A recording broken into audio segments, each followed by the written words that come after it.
இன்று தமிழ்நாடு சட்டமன்ற பேரவையில் இரண்டாவது முறையாக தமிழ்நாட்டின் ஆளுநர் RN ரவி அவர்கள் வெளிநடப்பு செய்திருக்கிறார். சென்ற ஆண்டு வெளிநடப்பு செய்தது போல இந்த ஆண்டும் வெளிநடப்பு செய்திருக்கிறார்.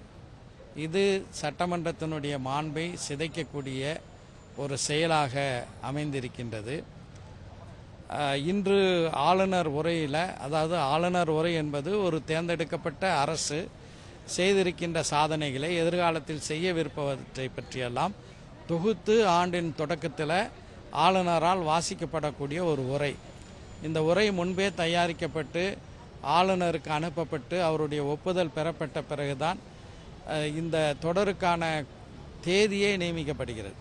ஆளுநருக்கு இந்த உரையில் சொல்லப்பட்டிருக்கக்கூடிய செய்திகள் குறித்து தனக்கு உடன்பாடு இல்லை என்று சொல்கிறார். அப்படி உடன்பாடு இல்லை என்றால் அவர் முன்பாகவே அதை தெரிவித்திருக்க வேண்டும். இந்த ஆளுநர் உரையில் நாட்டின் நிலப்பரப்பில் 4 விழுக்காடும் மக்கள் தொகையில் 6 விழுக்காடும் உள்ள தமிழ்நாடு பாஜக அரசு, ஒன்றிய அரசினுடைய காலகட்டத்தில் 10 ஆண்டுகள் ஆட்சியில் இருந்திருக்கிறார்கள். அந்த 10 ஆண்டுகளில் கண்ட வளர்ச்சியை விட அதிகமாக 9 விழுக்காடு என்ற அளவுக்கு உயர்ந்திருக்கிறது என்பதை படிப்பதற்கு ஆளுநர் RN ரவிக்கு மனதில்லை.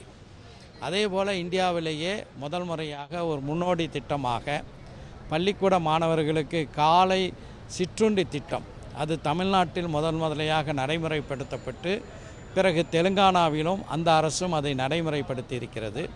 இதை வாசிப்பதற்கு ஆளுநருக்கு மனமில்லை. குடியுரிமை திருத்த சட்டம், ஒன்றிய அரசு கொண்டு வந்திருக்கின்ற சட்டத்தை தமிழ்நாட்டில் செயல்படுத்த மாட்டோம் என்று ஆளுநர் உரையில் குறிப்பிடப்பட்டிருக்கிறது. இதை வாசிப்பதற்கு அவருக்கு மனசில்லை. ஸோ இந்த காரணங்களுக்காக வேண்டி அவர் உப்புச்சப்பு இல்லாத காரணங்களை சொல்லி வெளிநடப்பு செய்திருக்கிறார்.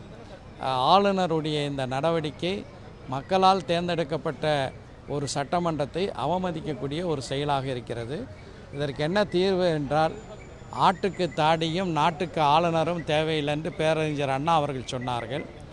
அது உண்மைதான் என்பதை மீண்டும் நிரூபித்திருக்கிறது.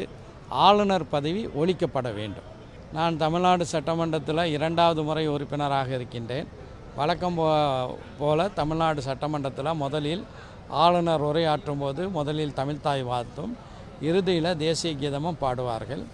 ஆனால் ஆளுநர் அவர்கள் முதலிலும் தேசிய கீதம் பாடப்பட வேண்டும், இறுதியிலும் தேசிய கீதம் பாடப்பட வேண்டும் என்றால் மறைமுகமாக தமிழ்நாடு சட்டமன்றத்தில் தமிழ்த்தாய் வாழ்த்து பாடப்படக்கூடாது என்பதை அவர் அப்படி சொல்லியிருக்கிறார். எனவே தான் நம்முடைய சபாநாயகர் அவர்கள் காந்தியடிகளை கொல்வதற்கு காரணமாக இருந்த திட்டம் தீட்டிய கோட்சே சவாக்கரை விட எங்களுடைய தேசபக்தி கூடுதல் என்று மிக தெளிவாகவே சொல்லியிருக்கிறார். ஆளுநர் தேவையில்லாத சர்ச்சைகளை வேண்டுமென்றே ஏற்படுத்துகிறார். அவர் தமிழ்நாட்டிலிருந்து திரும்பி பெற்றுக் கொள்ளப்பட வேண்டும். செய்திகளை உடனுக்குடனும் துல்லியமாகவும் தெரிந்து கொள்ள சப்ஸ்கிரைப் பண்ணுங்க.